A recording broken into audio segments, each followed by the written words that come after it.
We were showing Mission Valley. Okay. And as we showed up, we had first-time buyers. It's a condo complex. We did the whole parking thing. We weren't sure if we should park here, this and that. We finally got it, and we went and saw the place. They liked it. And love when that happens. You're like, great. Let's make an offer. And they asked, what about the amenities? And then we went down to show them the amenities. And as we're going through the pool, the gate was not locked. We were able to go in because either somebody was leaving or it was cracked open or it was not You're locked. Like, Sorry. Sweet, look, so this is let's go look at the clubhouse. Let's look at the hot tub, the pool. And they loved it. And they're like, let's write the offer. So needless to say, we are stuck in the pool area. He walks around the perimeter. He comes back. He's like, we're going to have to jump the fence. And guys, we're sleeping here. In fact, we're just going to sleep right here on these lounge chairs. And the lounge chairs with no cushions. With no cushions. And he looks at me.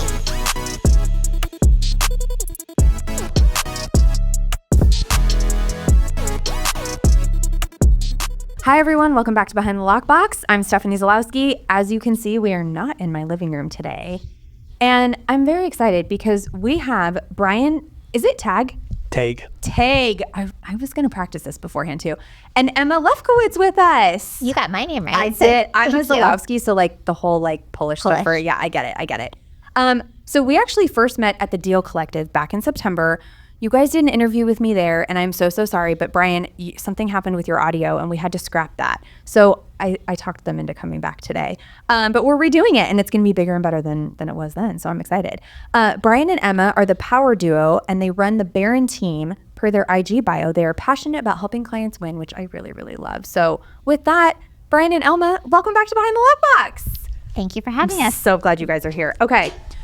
Let's start with the story that we first told at the Deal Collective, because that one was hysterical, especially with, I think, you. So whoever wants to start, but like you guys tag team. Yeah. You tell me where you want to start, but this is just so par for the course of what we deal with, right? Like anything for our clients. So go ahead and start wherever you want to start. All right. It is one of our favorite stories. We repeat it all the time because it's so memorable, and it doesn't happen every day. And I'm even forgetting stuff. Like, you told me, and all I remember is one part. There might be a fence involved. Yep. That's all I kind of, and so, I kind of have amnesia after we record this stuff. So I'm excited to hear it again. So we were showing Mission Valley. Okay. And as we showed up, we had first-time buyers. It's a condo complex. We did the whole parking thing. We weren't sure if we should park here, this and that. We finally got it, and we went and saw the place. They liked it. And love when that happens. You're like, great. Let's make an offer. And they asked, what about the amenities? And we're like, oh. We let's go show you. So Emma and I were there together. We're showing them together because that's what we do. Yep. And then we went down to show them the amenities. And as we're going through the pool gate, the gate's locked. But they really wanted to see inside. And for anyone, typically so the listing agent was not there, correct? Yeah. Correct. So you were there by yourself. When that happens, usually there's multiple keys in the lockbox, and they're like, hey, heads up, this fob is for the pool, this fob's for the gym, or whatever, but that was not the case. There was just a key for the house. That's correct. And I need to correct myself. The gate was not locked. We were able to go in because either somebody was leaving or it was cracked open or it was not You're locked. Sorry. Sweet, look, so this is let's easy. go look at the clubhouse. Let's look at the hot tub, the pool. And they loved it. And they're like, let's write the offer. Fantastic. And we're like, great, we're going to head back to the office. We'll run some comps for you. We'll come back to you with a suggested offer price. Do all the things. Let's head out. Here we go. And we're walking out of the pool area, and the gate's locked. On the way out. And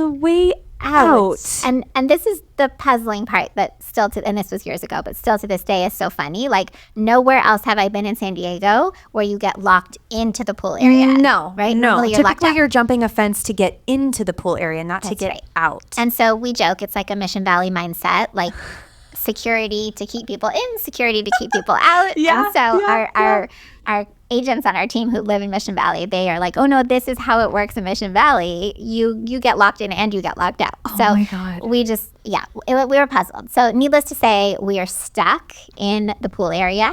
So Brian, of course, using his military logistics background, he's like, I'm going to go find a way to get out. This is no problem. Let me he walks around the perimeter. He comes back. He's like, we're going to have to jump the fence. And guys, we're sleeping here. In fact, we're just going to sleep right here on these lounge chairs. And the lounge chairs with no cushions. With no cushions. And he looks at me like, who's going to go over the fence? Well, let's pick the short person. And you're little. We can just boost you right up and over. Like, this should be no problem. But of course, I'm wearing a dress because that's usually what I wear when I'm showing property. I'm wearing my, knee-length dress. And And Brian's sizing me up just like he just did. And he's like, okay, let's go. How are we going to get you over? And the clients are like, yeah, Emma, we'll give you a boost. Let's go. And I'm like, oh my gosh, this is ridiculous. Like, I do not want to go over this fence right now. But there is no other solution. And there's a trash can right on the other side of the fence. So they're like, we got you, Emma. We're going to put you on our shoulders. We're going to get you over. You jump onto that trash can, and then you come down, and then you can open the gate from the outside. Hold on. Do you guys watch Friends? Of course. Do you remember when when Joey and Ross got locked on the roof, and they were going to go down the fire escape, and then there was like a lag, and he was like, Ross was like, okay, when you get down there, when you jump, just miss the brown puddle and try not to land on the trash can. This was you. They were like, when you get down there. Yeah.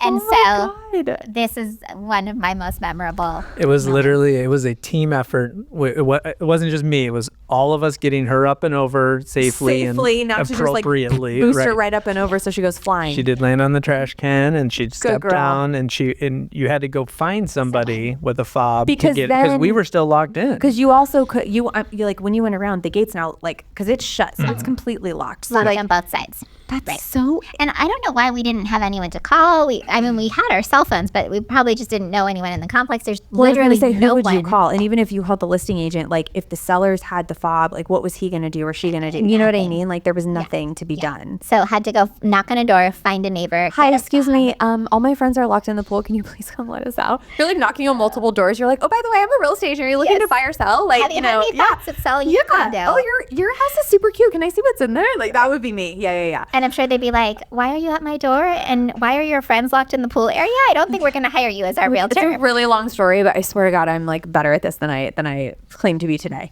That's what we told the clients. We're like, this normally doesn't happen. Anyways, it was a priceless situation. Can we do right on it? I was going to say. And they got it. I was just going to ask, did they buy it? They did. They did. I wonder how many times they've told that story. It's a great story. Oh, probably a lot. That happens, or there's no key in the lockbox. Have you ever had that? And then you're like, let me just go around and see if there's like a window open. I just closed a deal for some clients in Oceanside, and we were waiting for the agent to bring us the key. We were doing the final walkthrough. There was a rent back, so like we were just walking around the house, make sure everything looked good. And the husband and I are standing out there, and his wife is on her way, and we're just talking, shooting the shit. And before we know it, it's been like 30 minutes, and I'm like, let me call the agent. Like something is up, So we get into the garage, and then finally she tells me, I think the key is like somewhere hidden. So I'm looking for it. He's disappeared. I can't find him. All of a sudden, he peeks his head around the corner and he's like, I got in. And I'm like, what did you? He's like, the window was open. Same thing. I mean, you know what I mean? And then she showed up with the key and like everything was fine. But he was like, I just climbed through the window. Like we do that more than we'd probably like to admit, I can definitely say I've done my share of climbing through windows. Yes. Doggy doors? Broken up doors. I haven't climbed through a doggy door. You might be able to fit. Brian has very long arms, so he's been able to successfully put his arm through a doggy door and open a door from that's kind of impressive. So good to know what skills your team have because you can lean into those skills. Well, if I get stuck, I'm going to be calling Brian to come reach up the doggy door and please, because I don't have that long of arms, and also I cannot fit through the doggy door. So and you just don't want to, especially in front of clients. No. It's terribly I don't really want to get stuck in the doggy door either. Like I could see that happening. It could. I bet you can find an agent. I'm going to challenge you today, Stephanie. You have to find an agent who has been through a doggy door. I imagine. I know a couple that have. Oh yeah. I know a couple that have. Yep. Okay. Yep. 100%. And it was funny. We had a guest on, Brian. Oh my God, why am I completely drawing a blank on Brian's name? His episode was called Through the Cat Door because he literally, so he had a property in Point Loma. For anyone who hasn't listened, go back and listen to it. He had a property in Point Loma, and he basically, the seller kept coming back. Like it was back in the days of like foreclosure and all that stuff, right? And he walks in one day and there she is in the house. And he's like, how did you get in here? And she's like, through the cat door. And he was like, oh. okay. You know what I mean? But he was like, I don't think she could fit through there. So I'm pretty sure she paid the neighbor kid with candy to like fit through the cat door and unlock it because everything was like bolted down and like, you know what I mean? I was going to say, or she just had a key. It was so funny. I was just like, or maybe she had another key. Yes. Who knows at that situation? But anyway, that's like my worst nightmare is a seller coming back to the house after you handed your clients the keys. I've never had that happen, but I've heard. Yes. Or we have sellers who just won't go, like they won't leave. And you're like, we've closed escrow. No. The buyers are in the driveway. Can you please, like, let me take you out for dinner? Like they just was all their stuff out? Stuff was out, but they were just too emotional to leave their house. And it's so sad, but it's also I forgot to tell you about this. I'm going to come back and spend an hour with you to tell you about that. Oh, I forgot to tell you about this. And then they're just like kind of lingering. This piece of junk mail showed up and I thought you might need it. So like, just stop. You're like, please stop coming back to my house. I mean, it is hard. It is really challenging because again, like you said, it can be an emotional situation. They sometimes, you know, have attachment. We've had stories. I just recently had one on the podcast where it was during COVID, height of 2020, and they did a rent back and they show up to the house with the buyer, you know, who the new owner. The seller is not out. In fact, he literally has moving trucks that just showed up that morning and nothing was packed. Nothing was moved. And it was like, hi. And then he's like, by the way, I have COVID. And all the movers were like, I'm out of here, like freaking out because they're like, I'm not going to help this guy move. Like, I mean, these things happen. They do. We had sellers just get COVID right before the move out. Not that intense, obviously. But yeah, the excuses people will come up with. Well, so that too. And remember, COVID was like such a thing. People aren't really using that as an excuse anymore. I don't think. I'm not finding, but like they still do. I haven't heard it recently, but I'm like, I was funny. One of my friends got it recently, and I was like, oh, that's so 2021 of you to like have COVID. Like, don't you just have the normal flu now? Like, aren't we past this by now? Anyway, but at least their excuses are creative, and we hear different ones, and they're realistic. Unlike true. The contractors have the same excuse. It's like it's trained contractor. My truck broke down. My truck got in an accident. My truck's in the shop. My guy called in sick. The contractors have the same ones. And like at least our clients are creative. You know what? I will get. You're right. You are 100% right about that. Yep. Anyway, do you have another one? We do.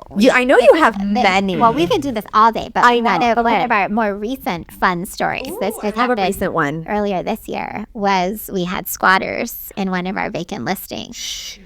And we don't really know the like level of who was staying Where was the listing? What part of town? In Poway. $2 million house. Oh, this is not like. These are not your average squatters. These were mostly, I mean, they could have been teenagers, maybe, early 20s. Who knows? Sure. We assumed they came to the open house at the weekend, saw that it was a vacant and staged home, and decided to come and have a party, basically, in this beautiful home in Poway. And so we came back to show it a couple days later and found, what did we find, Ryan? All kinds of interesting. But they'd been using the shower. For whatever reasons. Okay. They were sleeping in the bed. They were smoking in the bed because there was ashes along the side. They would also... They were using the fireplace. There were ashes in the fireplace. Like they had really been living it up, especially in the primary bedroom. They're like, I got a Duraflame log, and you're like, that's a gas fireplace, but okay, thanks. No. Yeah. It had a pool. It had a hot tub. We assume that was being used as well. I'm sure it was. All the staging towels, our poor stager, all of her towels had been used. They were all like hanging up to dry. And they're probably white. Of course they're white. And they didn't look so pretty anymore. And everything in the house, including the kitchen, there was like a mess on the island countertop. Like they had been like literally living. Were they smoking cigarettes or weed? No, it was more than cigarettes. Ooh. So now the house had a special scent, and the back sliding glass door was wide open. So we actually think we probably got there right as they were in the act of enjoying the house and took off in the back door. You didn't hear anything? Out the canyon. We didn't physically see them or hear them, but we've done that. I can't tell you how many times where we have walked into houses, they hear us clinking and clanging with the locks and the keys, and then we've seen people run out the back. We did not see anybody run out the back here, but the door was left wide open. Which this has come up a lot on other episodes in terms of us being alone. Like, yes, you're a guy, obviously. If you two are together, it's a little bit, but like you've walked into properties by yourself. How many? I mean, every day. All the time. Every day. All the time. Yeah. And like, I swear to God, I said this on a past episode, like I will brush up against my own leg and be like, ugh! Like, you know, especially if it's like a bigger house or it's like dusk or, I mean, I had a $7 million waterfront property in 2020, 3 years in the making, this house for me, a big deal. I get there to meet my painter and we're like talking out in the front. And so I'm assuming they probably, because there was like a courtyard out front with a pool and then the ocean was on the water. So it was right in the back. It was in La Jolla in Bird Rock. And they literally, like my contractor went inside and I think that they were trying to get all their stuff together like as fast as they could. Guys, we had just put in brand new white carpet. All the walls were painted. We had staged it, same thing, like they were sleeping in the bed. There was white towels, the whole thing. There was Taco Bell left on the fireplace. I don't know if they'd used the fireplace, but I was like, okay, well, at least that was like a good choice because like I love Taco Bell. But they had crack pipes and they were homeless. Wow. And like we think that we saw that there was damage on the gutter. Like so and there was a tree right there next to like a little Juliet balcony off the master closet. And then when we went to investigate further, he had jimmied open with a crowbar that little bedroom window. And it was a square window that was like, you know, not a whole lot bigger than like this table, but A cat door. basically a little bit bigger than a hat door. And he somehow got through it. But there was like damage to that because there was damage from the crowbar and like he had bent the water pipe. Well, they went down the stairs and running out the back door and they literally scaled the cliff down to like it was on Dolphin. So like I don't know if you're familiar with like Dolphin and Calumet. So when tide's out, you can actually walk down there, right? So they go running. One of them jumps in the ocean. My contractor, he was like, no BS. Like this man was like, he would kick anybody's ass, right? He sure did. Wow. Call the cops, Steph. And he's like, stay outside because he didn't want me coming in. He didn't know if there was other people or like if they had any weapons. Like he was very protective. And I'm like outside with 911. He's chasing after them. And the cops, one of them fell in the water and then the tide was too much and they were probably drunk or high or something. Oh my God. And the cops fished him out of the water and like down by Law Street, like they made it almost that, well, not quite that far, but they made it, you know, down towards that direction. And I was like, oh my God.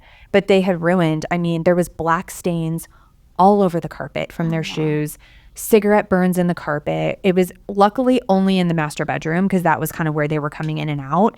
And the front door was locked. So I don't know if they were just shimmying up and down the gutter I'm like, you could have used the front door if you're going to go that far, but okay. It was wild. So one other time I walked in and luckily I was with clients and it was a house in Claremont and there was a guy sleeping and he was squatting, but he was passed out and we went running back out. Thank God I wasn't there by myself. You know what I mean? But it's gotten to the point now, I don't know about you, but like if I'm alone and I'm not with a team member or somebody else or a client already, I will wait outside till my clients get there and then I go in. I'm not trying to get lights on. Sorry. Safety is everything. And you just got to be, because you don't know who you're going to walk in on. It could just be teenagers that are like, oh my God, I'm sorry, you know, or it could be somebody dangerous, you know? Absolutely. And that's my rule too. Like I won't enter a vacant house by myself. Nope. If I'm showing clients, I'll wait at the front door. Yes. I usually open the front door, but not even always. Yep. And I'll wait for the clients to get Same. there and go in with them. And if it's my listing, of course, I'm going to go in and get lights on. But sometimes I'm like, I'll be on the phone. I'm like, Mom, stay on the phone with me. Like, even, you know, because you just don't know. A lot of times you feel fine, but anything can happen these days. And, you can't you know, be when too stuff is careful. staged and vacant, you typically take down the blinds, right? Like you take down all the curtains, you want all the light coming through so people can really see through. And if they're walking by enough, they'll know that nobody's living there. Absolutely. Even though, I mean, we try to like leave some lights on in the house. Like we just staged a house this week and we left a couple lamps on, one upstairs, one downstairs. Like we try to be security conscious, but exactly what you said, we removed all the window curtains. So everyone knows the house is vacant. And with the cute furniture inside, I mean, who wouldn't want to live there? Can I give a cushy. tip to anybody listening? Absolutely. Okay, Please. so one thing that I like to do for our listings as well is nobody likes door knockers going around and doing it, but good agents will go and do that and door knock if that's their thing. So for our listings, what I can do is go and talk to the neighbors in the immediate vicinity. So it's a door knock with a purpose. I love that. So we can go and say, hey, we just listed this house. It's vacant. It's staged. If you see any abnormal call me. activity. Here's my number. Put it on your refrigerator. Here's a magnet. And Here's you a water bottle. exactly. Here. Oh my God, you guys, like, thank you so much. And yeah, exactly. You just And, like, here's and all we my personal. literally had people call us that, hey, the trash can was left out, or hey, there's a weird light on, and we know the contractor was there. But they like take that to heart, and they will call you, and they feel So I've talked to included neighbors, in but the I sale. haven't done that. And thank you. I'm They're going to included do in the that. sale. I Yeah. love that. And you get to meet the neighbors, and they will remember the impression that you made of That's how exactly much you it. care about the house. So I have a listing coming up in Del Mar in like January, February, and it's a situation where her dad passed away. The house has been vacant for quite a while, and we just walked it the other day. So we were going through. It needs a lot of work. I mean, we're going to sell it for pretty cheap. It's right down by the water, but it needs a full gut inside and out. And she was like, yeah, my neighbor was a little concerned because there was like trash, like bags of trash being left in front of the gate. And she saw somebody like peering over because you can just tell it's old. There's not been a lot of movement. So what I said to her was, luckily she knows the neighbors on both sides, but I'm still going to go talk to them when I list it. I love that. And she came out and was chatting with us for a few minutes of like, oh, when are you going to do that? And we were like, oh, we don't know yet. We'll let you know.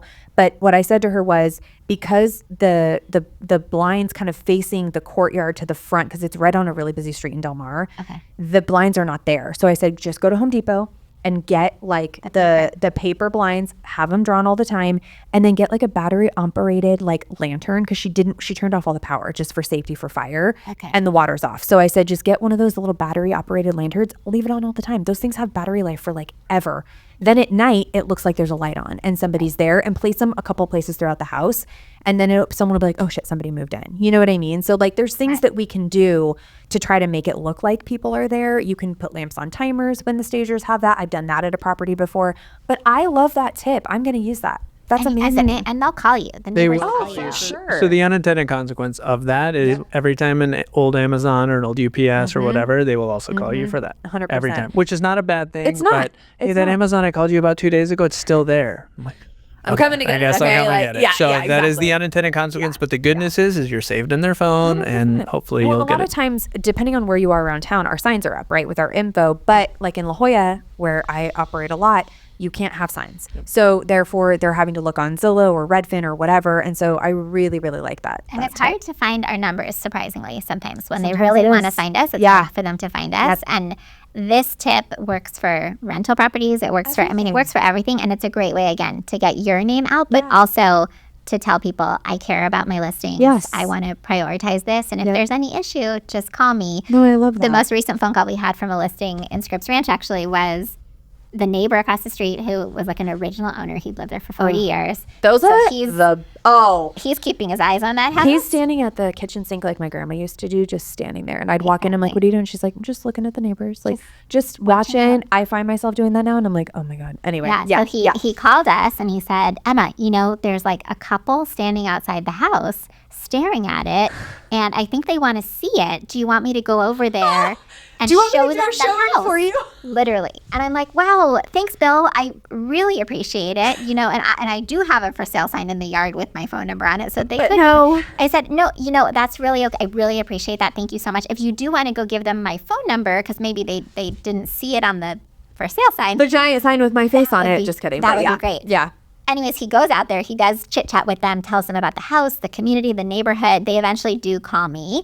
They didn't end up buying the house, but they did say, we really love meeting the neighbor, Bill. He was great. Like that was part of the. When you have wanted to good see it. neighbors like that are like, love the neighborhood, they want a good neighbor to move in, those are the best.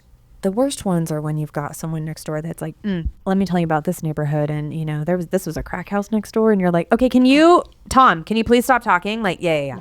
But the neighbors are the best. Or when they come to the open house and want to tell you all about it and their perspectives in the house, you're like, okay, well, let's meet up another and then time. they don't leave for 45 minutes. And there's other people walking in and out, and they're like, yeah, the drug dealer across the street. You're like, can you not? Yeah.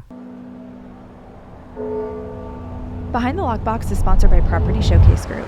Property Showcase Group has a team of creatives, directors, producers, editors, marketing specialists, and designers that work in tandem to tell and share stories of the built environment. Whether you're looking for full-service production or simply just in content creation, Property Showcase Group can help take your business to the next level. To learn more or to contact Property Showcase Group to schedule a consultation, You can find them at propertyshowcasegroup.com. That's spelled PROPERTYSHOWCASEGROUP.com. PropertyShowcaseGroup.com. I'm back to talk about our sponsor and producer, Property Showcase Group. This is for all my agent and affiliate friends out there. Property Showcase Group has a special offer for you. The first 3 agents to email Property Showcase Group at teampsg@propertyshowcasegroup.com will get 1 month free of social media management using code LOCKBOX. That's right, 1 month free. And they're offering 20% off your first video production using code LOCKBOX. For more information, contact Property Showcase Group at teampsg@propertyshowcasegroup.com, and don't forget to use code LOCKBOX or mention this podcast. Yeah. They love that. They love to tell you all the gossip. Speaking of open house stories, do you have any of those? Oh gosh, all day long, I'm sure. We do open houses almost every weekend. And Brian and I we do the first open house typically of a new listing. Yes, so we'll do like the Friday evening wine and cheese, and we do invite all the neighbors because we want to meet them. Yeah. And we get some people who come and stay for the full 4 to 6.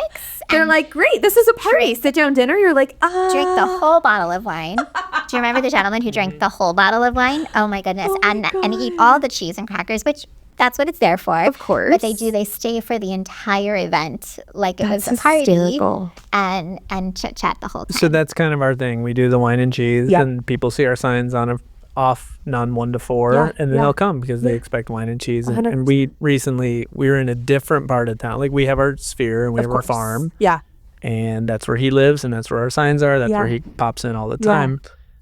I forget where we were. We were zip codes away. Sure. And he's like, "Oh, I was out at dinner with my friends, and I saw your sign." So and he came and popped in like zip codes away just to get like a nightcap or whatever. Maybe it was a happy hour. He better call you to buy or sell then. I mean, one day you're going to get Bill or whoever this is. Yes. That's so funny. Yes. Here's one not really related, but it's a funny story that we also tell is we have a magazine that goes out to our farm every single month, and we got a call. It was like, "Hey, we're interested in selling our house." And we looked up. We're like, "You've lived here like 6 months."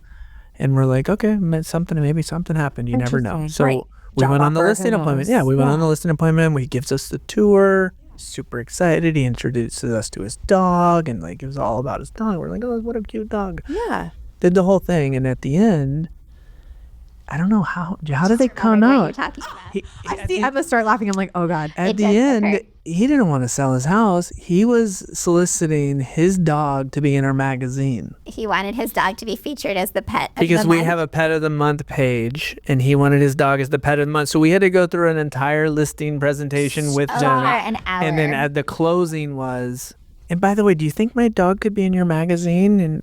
And here's some photos that I've taken of the dog. Let me text those to you.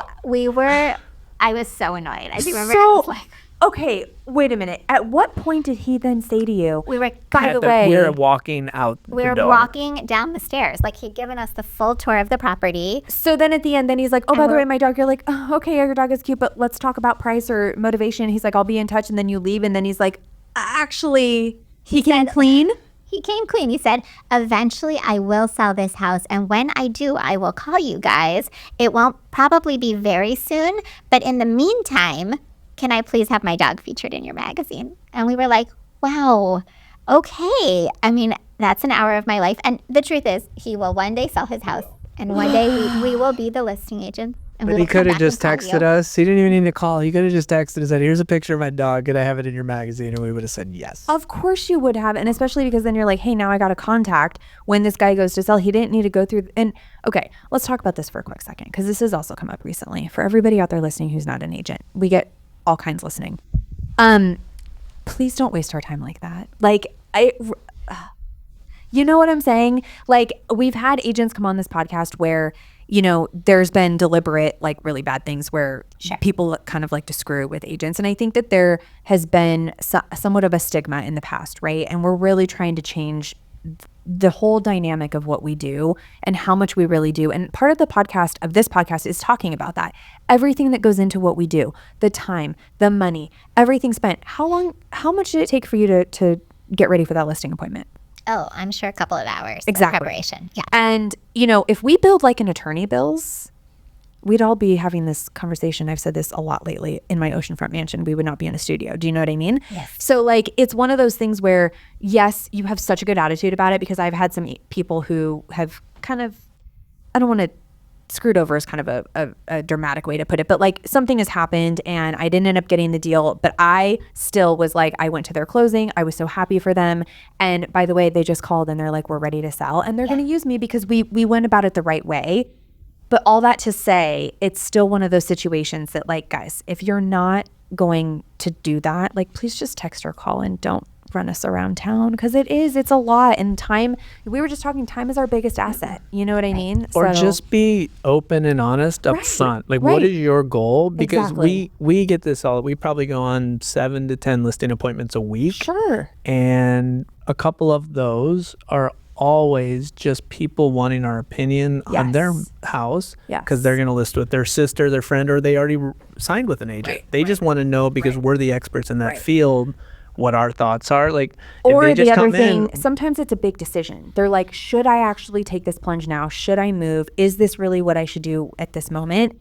And sometimes you do need to meet with a professional to kind of say, okay, what am I looking at fees wise? Because again, as we know, with all this NAR stuff, a lot of people didn't know how we were paid. They didn't know the fee structure. They didn't understand it. We're happy to take those phone calls and even those meetings in person to say, look, when you're ready, here's everything. Here's how this will go. Here's the breakdown. But to, like, you know, just want your dog in a magazine. but just let us know. I mean, we're let us happy to know. help. We're happy to be 100%. consultants. We're happy to answer questions. Which And is what we are. we spin it on our team. Like, when we're talking to our team, it's like, as much of, you know, a quote waste of a time as it is, you can always gain stuff from it. It's an at-bat, Every it's time. practice. Every time. It's another You're right. potential coming soon. You get to see decor. You can do social media. Right? Yep. Like, you can always take a negative event And like turn that it into a positive. and turn it into a positive. And that's exactly what I did with those clients. I told this on the podcast a few times. They were a Zillow lead for me way back in the day. Like, this is like 2017, 2018. And I'd been working with them for like 3 or 4 months, and they went into an open house. They were first-time home buyers, and the agent said to them, look, the only way you're going to get this is if you work with me. And they were like, well, we have our lender. I think they thought that I got paid no matter what. Like, they really didn't understand. And my lender had to call me and tell me that we were in escrow. They were in escrow with somebody else. And I was like gutted. But I literally just said to them, I want you to have the house that you want and you deserve. And yes, it was 3 months, but what did I do? I showed up on closing day. Once they moved in with champagne and balloons, we've gone to happy hour. We've stayed in touch. They're the sweetest people, and they truly felt so bad. You know what I mean? So, like, again, you turn a negative into a positive, and guess who's getting the listing now? The listing, and did you get 1 or 2 referrals in the meantime too? Probably. Yeah, they've 100% referred me to friends, and like, that's the whole point, right? But for anyone out there who's just like, you know, even my sweet dad last week was like, my parents are thinking about moving to the East Coast to be close to family. And he was like, hey, when we're there, like, let's go look at some houses. And my mom and I were like, no, we need to drive around first. And I said, we are not wasting that agent's time. We are not there yet. You know, so it's like, you just don't know sometimes. So it's good to kind of have these conversations and talk about that, because while we can always turn it into a positive, there are times where it is a waste of our time. And we want everyone to just be upfront with us and say what their goals are and what they're looking for. And then we can help them the best. And a coffee meeting is never a waste. Going to an appointment to see their house is never a waste, because what if you suddenly get a buyer that's looking for his exact house and you're like, okay, this guy is not ready to sell yet, but he might for the right price. That's exactly. And you call that guy and you're like, okay, look, we put your dog in the magazine and I know you weren't going to sell, but I have a buyer who would pay you top dollar.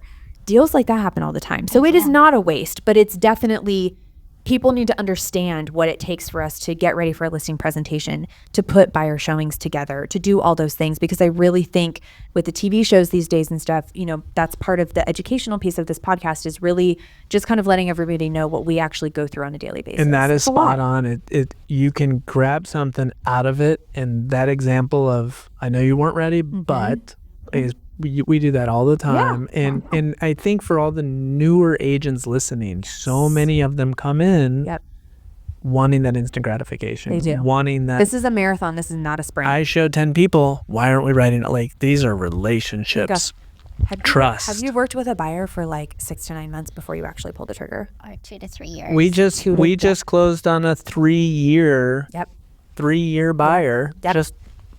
And it's off and on, but we just closed on a 3-year buyer. Like, and the newer agents just want, and it's fine, but we train these new agents all the time. But it is such a long-term play, not a short-term And you need game. to be able to understand that and really know.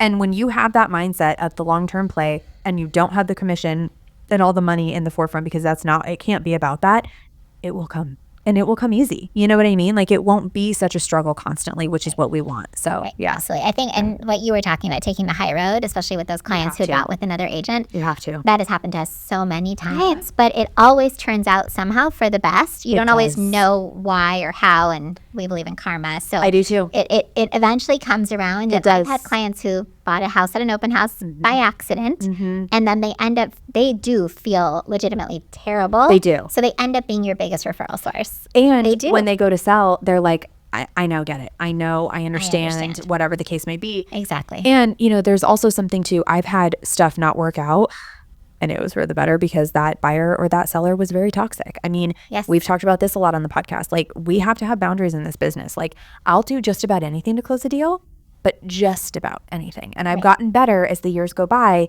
that I'm not going to, because listen, when when you have a listing or something that's a total time suck, it is taking away from all these other things that you could be doing. And time is our biggest asset. And so while I want to get the deal done and I want to see everything through, sometimes you do have to walk away. Right, and it's good to have, like you said, boundaries, lines in the sand. Like, we will not commit fraud for you. I'm sorry. Like, if you want to commit fraud, Not today, we will you know? introduce you to someone else. Yeah. But there's certain things like we just will not do.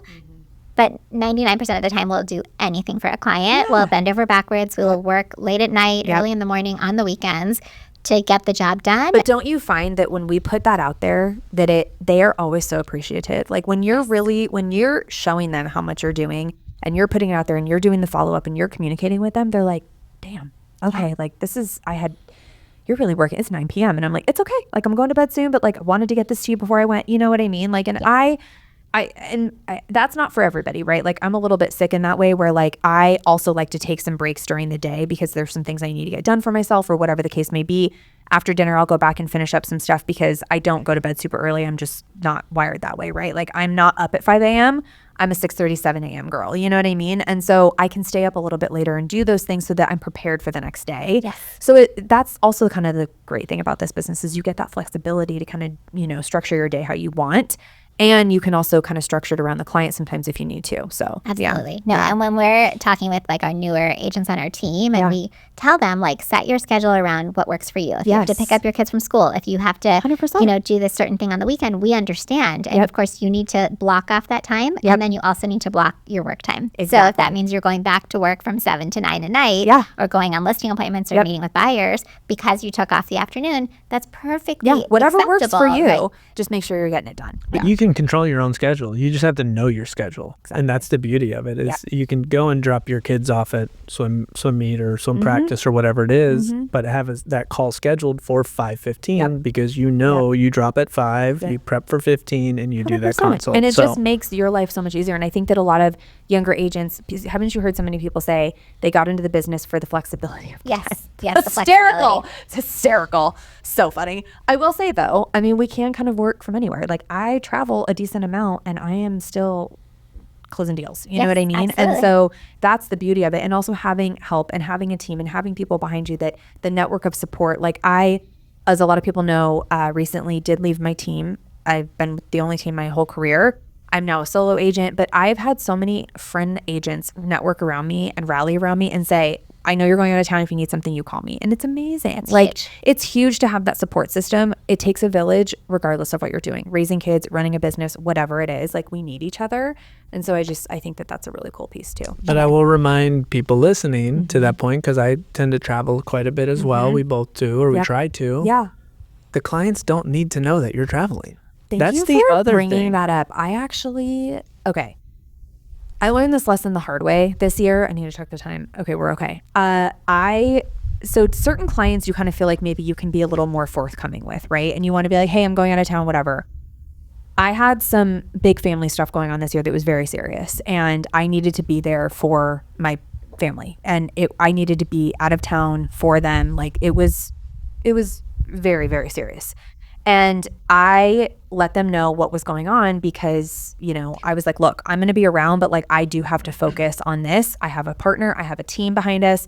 we're all going to be here, but you are not going to see me the next month as much as you've seen everybody else, because it's kind of a life or death situation, truly. And they, won't you know, threw that back in my face 6 months later. That's terrible. And I told my parents, I said, I will never again. It's no one's business. I'm not like, there's a couple clients, like I talked to one this morning. We're not in a deal, but we're going to list her condo coming up in January. And I was like, hey, by the way, this week I'm out of town 2 days. Because we talk all the time. We're more friends at this point. I'm going to be gone, but I'll be back and I'm going to the East Coast. Like, there's certain people I'll tell just because, like, when they call, I want them to know what's going on.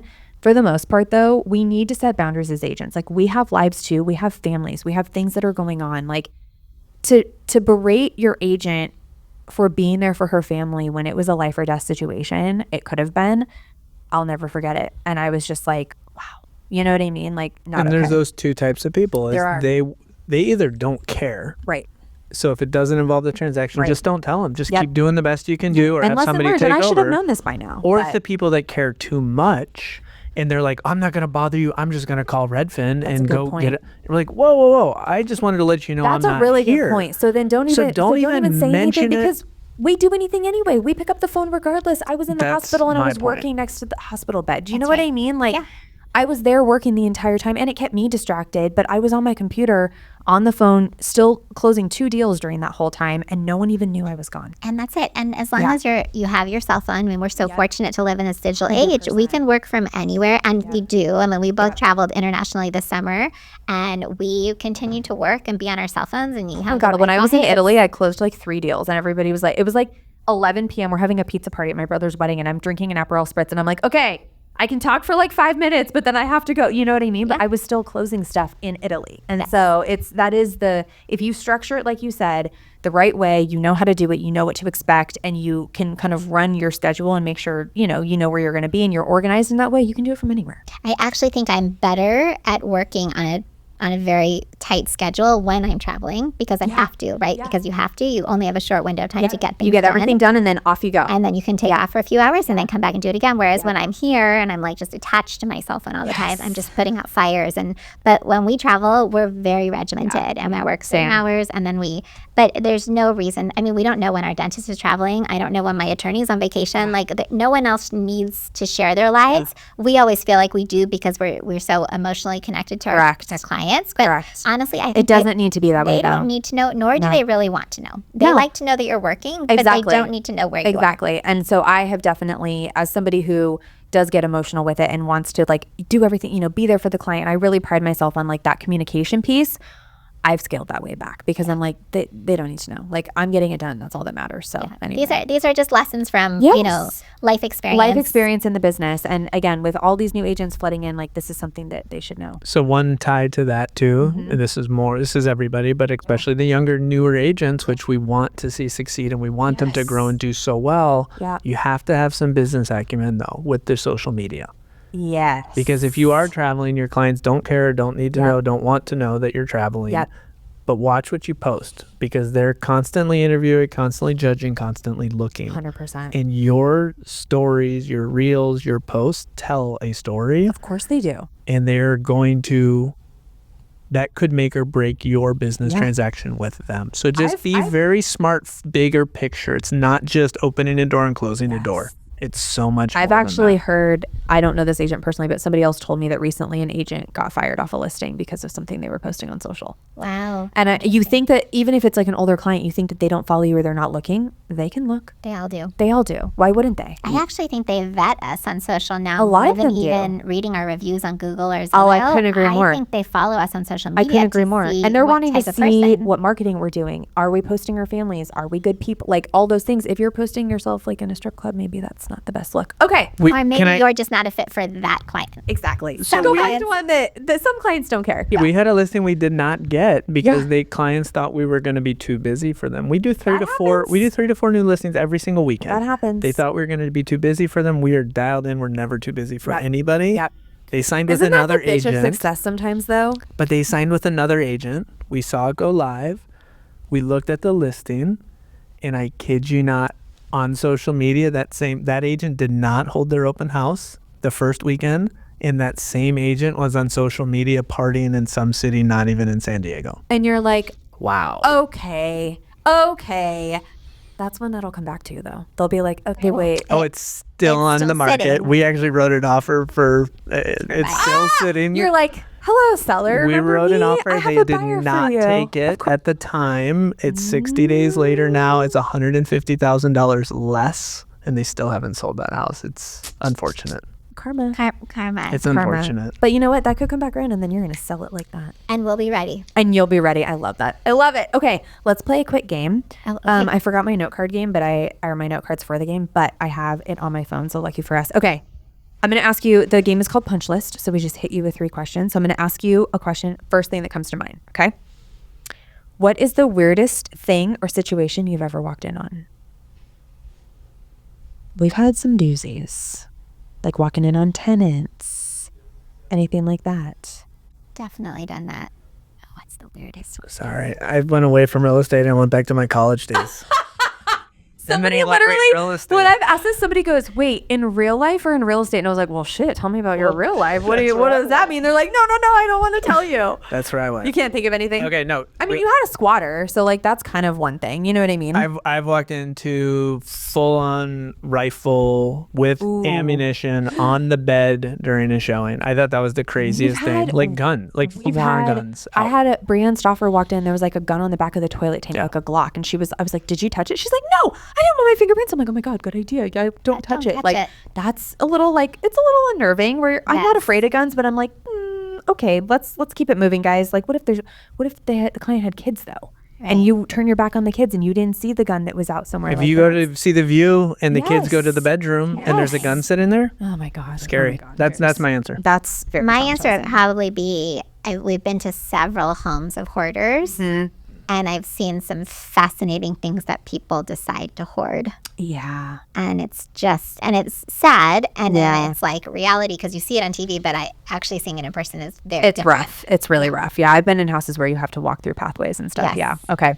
I'm really interested in this last question. If you could be anything other than a real estate agent, what would you be and why? I want to know for each of you. Child psychologist. I've never had that before. That's a good answer. That's a really good answer. My God, I'm so impressed. What would I be? You probably know better than I do. I don't even know what I would be. What would I be? Professor. Oh, I'd like to be a professor. Thank you. Yes. I could see that. That's my next job. I could see that. For my next act, I would like to be a college professor. What would you teach?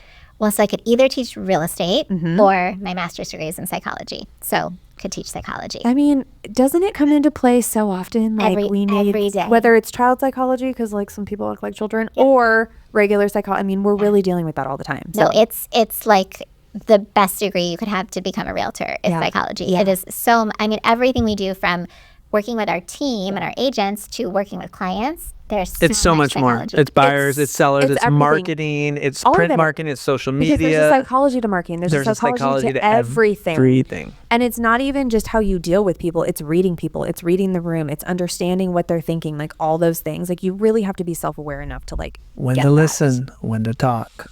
When to listen, it's so much psychology. We could do a whole podcast on just that. Let's do that. Let's do that for our next. Oh my God, I want to know more about this. Okay, we have to go, but we're going to talk more about this. So we're going to be seeing each other a lot more anyway. So it's exciting. I know nobody knows yet, so we'll keep that under wraps. Shh. We'll announce that later. Okay. Anyway, thank you guys so much for being here. Thank you for having us. I'm so glad this time microphones worked. So now you get a full episode. Thank you. It was really fun. Thanks for having us. Thank you. And guys, please don't forget whoa. Let me take that again. Got real excited. Please do not forget to follow us on Instagram at Behind the Lockbox. Leave us a kind review, of course.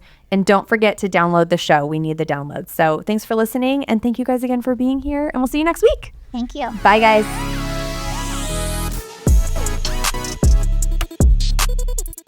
Thanks for listening. Behind the Lockbox is produced and edited by Property Showcase Group. If you like this podcast, please share it with your friends. Don't forget to subscribe, rate, or review this podcast. Thanks for your support. See you next week.